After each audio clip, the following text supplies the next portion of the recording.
দণ্ডপ্রাপ্ত আসামি সাবেক প্রধানমন্ত্রী এবং ওসমান হাদির ঘাতকের প্রত্যর্পণ দ্রুততর করার বিষয়ে ভারতকে স্পষ্ট বার্তা দিয়েছে বাংলাদেশ।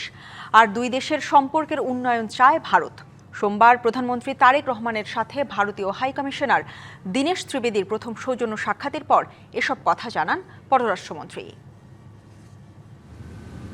প্রধানমন্ত্রী তারেক রহমানের সাথে ভারতীয় হাইকমিশনার দীনেশ ত্রিবেদীর প্রথম সৌজন্য সাক্ষাৎ। আলোচনা হয় দুই দেশের সম্পর্কের নানা ইস্যু নিয়ে।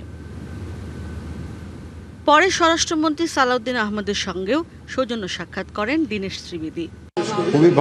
খুবই ভালো আলোচনা হলো, খুবই ভালো। We are looking forward. ডেমোক্রেসিতে ইস্যুস থাকবে, ইস্যু না থাকলে ওইটা ডেমোক্রেসি না। আমার মনে হচ্ছে আগামী দিন ভালোই হবে। ইস্যুসটা সর্ট আউট করতেই হবে দুই দিক থেকে। প্রধানমন্ত্রীর সাথে ভারতের হাইকমিশনারের বৈঠকের নানা দিক তুলে ধরেন পররাষ্ট্রমন্ত্রী খলিলুর রহমান। তার মন্ত্রণালয়ে বলেন, শেখ হাসিনা এবং ওসমান হাদির ঘাতকের প্রত্যর্পণ দ্রুততর করার বিষয়ে ভারতকে বলা হয়েছে। দণ্ডপ্রাপ্ত শেখ হাসিনার বাংলাদেশে প্রত্যর্পণ করার বিষয়টি উঠে এসছে এবং আমরা তাদেরকে বলেছি এই প্রত্যর্পণ প্রসেস ত্বরান্বিত করার জন্য। এছাড়া শহীদ হাদির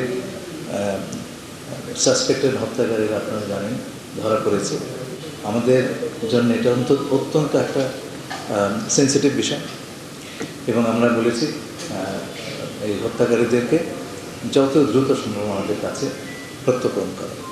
নগদ নিয়ে এলো হার না মানা হার অফার। সর্বনিম্ন 10,000 টাকা রেমিটেন্স নগদে পাঠালে থাকছে স্বর্ণের হার জেতার সুযোগ। 5ই আগস্ট দিল্লিতে যা ঘটেছে সেরকম বাংলাদেশকে হেয় প্রতিপন্ন করার মতো ঘটনা আর ভারত ঘটাবে না বলেও আশাবাদী পররাষ্ট্রমন্ত্রী। 5 আগস্টের ব্যাপারে আমাদের যে পজিশন আমরা ক্লিয়ারলি বলে দিয়েছি এবং সেটা গুরুত্বের সঙ্গে অনুধাবন করেছেন ভারতীয় কর্তৃপক্ষ। সেটা আমাকে গতকালকেও তারা জানিয়েছেন, আজকেও তারা প্রধানমন্ত্রীকে সেটা বলেছেন। আমার ধারণা হচ্ছে তাদের সঙ্গে কথা বলে তারা জিনিসটা বুঝতে পেরেছেন এবং আশা করব যে আমাদের রাষ্ট্রের কোনো স্তম্ভকে আন্ডারমাইন করার কিছু তারা আর করবে না। ব্রিক্স সম্মেলনে প্রধানমন্ত্রীর আমন্ত্রণ থাকলেও সেখানে তিনি যাবেন কিনা সে বিষয়ে এখনো সিদ্ধান্ত হয়নি বলে আবারও জানান খলিলুর রহমান। আমরা এই সমস্ত বিষয়ে এখন আমরা সিদ্ধান্ত নিই, সেটা আপনার। ইশরাত জাহান উর্মি, ডিবিসি নিউজ, ঢাকা।